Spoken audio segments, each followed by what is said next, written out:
Social media's echo chambers. Are we losing the ability to talk to each other? Welcome back to the Ethical Tech Explainer. Have you ever noticed how your social media feed seems to know you almost too well? The videos, the news articles, the opinions, they all seem to magically align with your worldview. It feels good. It feels comfortable. But what if that comfort comes at a cost? What if the same technology that connects us to a global network is also silently building invisible walls around us, trapping us in personalized realities where our own beliefs are reflected back at us endlessly?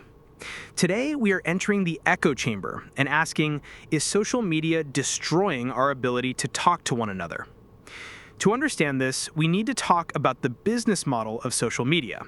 Platforms like Facebook, TikTok, X, formerly Twitter, and YouTube make their money from one thing: your attention. The longer they can keep you scrolling, the more ads they can show you. And the best way to keep you scrolling is to show you content that you will engage with, content you will like, comment on, and share. To do this, they employ incredibly sophisticated recommendation algorithms. These algorithms analyze everything you do on the platform: every video you watch, every article you click, every person you follow, every post you linger on for even a few extra seconds. They use this data to build a complex profile of your interests, your habits, and most importantly, your beliefs. Then, their primary job is to serve you more of the same. If you like posts about hiking, you'll see more hiking posts. If you engage with content from a particular political viewpoint, you will be fed a steady diet of content that confirms and reinforces that viewpoint. And this process creates two phenomena that are at the heart of our modern information crisis. The first is what's known as a filter bubble, a term coined by internet activist Eli Pariser. This is your own unique personal universe of information that has been curated for you by the algorithm. Your filter bubble is different from your neighbors, and it's different from your family members. The problem is, you don't see what gets edited out. The algorithm doesn't just show you what it thinks you'll like, it also actively hides content it thinks you won't like. This means you are less likely to encounter ideas, arguments, and perspectives that challenge your own. This leads directly to the second phenomenon, the echo chamber. As your filter bubble solidifies, you find yourself in a space where everyone seems to agree with you. Your beliefs aren't challenged, they're amplified.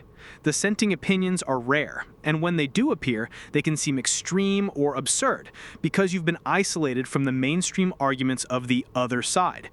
In an echo chamber, nuance dies.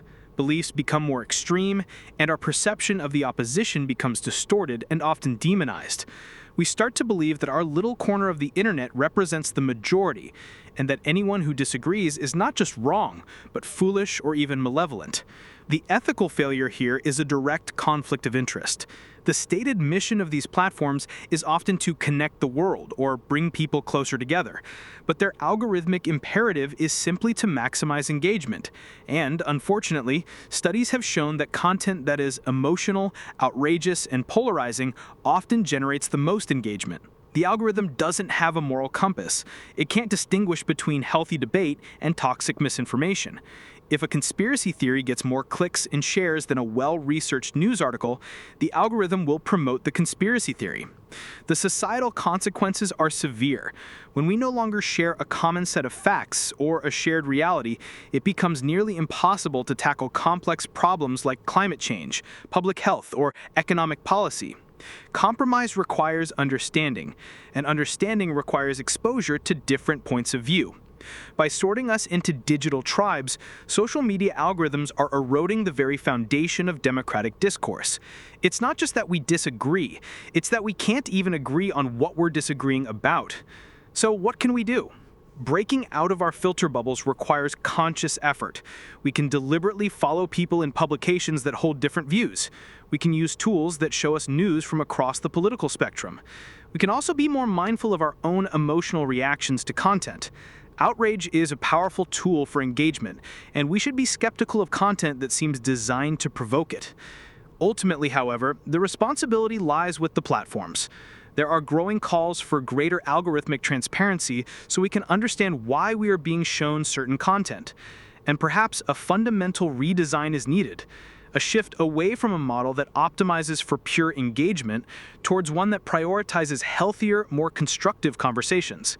Until then, we are left to navigate a digital world that was built to connect us, but now threatens to leave us all alone, together in our own separate realities. That's all we have for this episode. Join us next time on the Ethical Tech Explainer as we open up our devices and ask, why don't we have the right to repair the things we own?